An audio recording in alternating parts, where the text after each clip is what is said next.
Lively from Gossip Girl, and this is CW Connect. I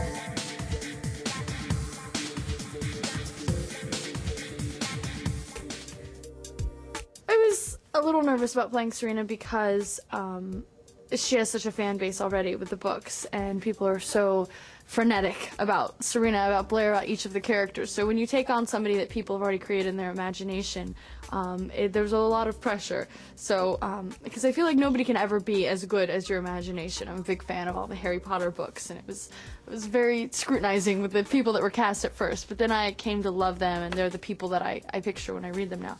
So there is that added sense of pressure, but you know, I thought I understood her well. I thought I got who she was at the heart of it. So you know, it's that much more rewarding though, and exciting when fans come up to you, because they do love the characters in the book so much. So if you make them happy and they feel like you did the character justice, they're that much more thrilled. So it's good and bad in you know, a few ways. Filming in New York is incredible. I get up at 5 in the morning and I'll be so upset that I'm up so early and think sometimes, why did I decide to do this job? But then I look outside and I see the Empire State Building, or we'll be driving down the West Village and see the cobblestone tree-lined streets, and it's really hard to be upset. It's like you're shooting in a picture, in a movie. It's just looking out your window is just beautiful, and there's such a great energy about the city. I think that if we would have shot anywhere else, we couldn't have done the show, the books, the city justice. So I'm so thrilled to be shooting here. I don't know what I like most about playing Serena. Maybe her wardrobe. Serena dresses really well. I think also Serena's a cool character because she does show that you can go in a bad direction. Your life can veer off of a path that one would aspire to have, and you can get it back on track. You can go against the grain. You can go against your friends in school who are telling you, you know, it's all right to lie, cheat, steal, do drugs, drink, and we have everything. Why not? There's no consequences for anything that they do most of the time. And she stands up against them, against all the persecution that she's getting for people, and is strong, and she ends up finding people who she thinks get it. The people that are really they're leading their lives morally correct, the Humphreys.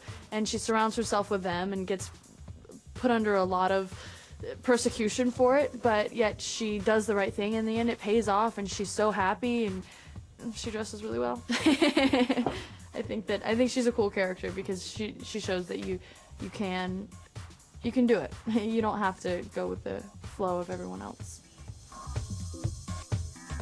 I think Serena's biggest flaw is her past, who she used to be, but she never really had any role models. Her mother was never really present in her life. Her brother is younger, so she doesn't have a father that's in her life involved at all.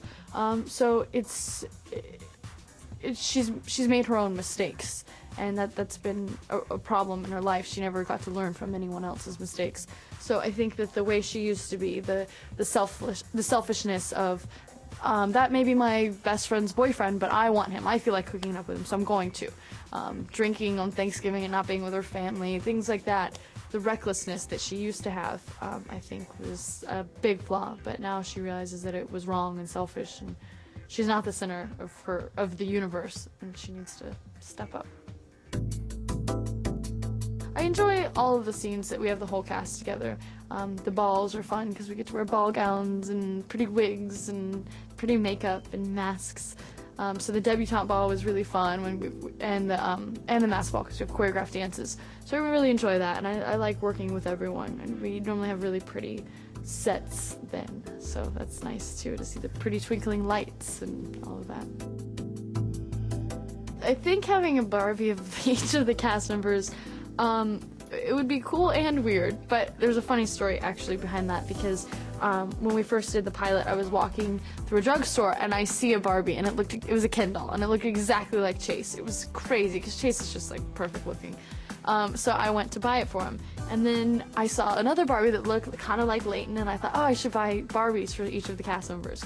So I bought a whole set of Barbies for our cast members and our creator of our show and our director, and I bought extra Barbie outfits and mixed and matched their clothes between each other to look like each of their character, and gave them each a note. And it was in the beginning of the shoot, so I made a little character Barbie for them and a note just saying how happy I was to work with them and how I'm excited for the years to come and all of that. So we already do have Barbies, and it's awesome, and I made them.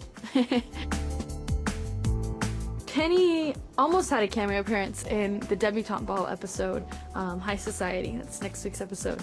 The woman who plays my grandmother wanted to carry her in all of the scenes, but they thought that Penny would be too sad being away from me. But there are two characters now added to the show that are part of Blair's Circle of Friends. One's named Penelope and one's named Hazel. And Penelope is nicknamed Penny for my puppy, and Hazel is named after our producer Amy Kaufman's puppy.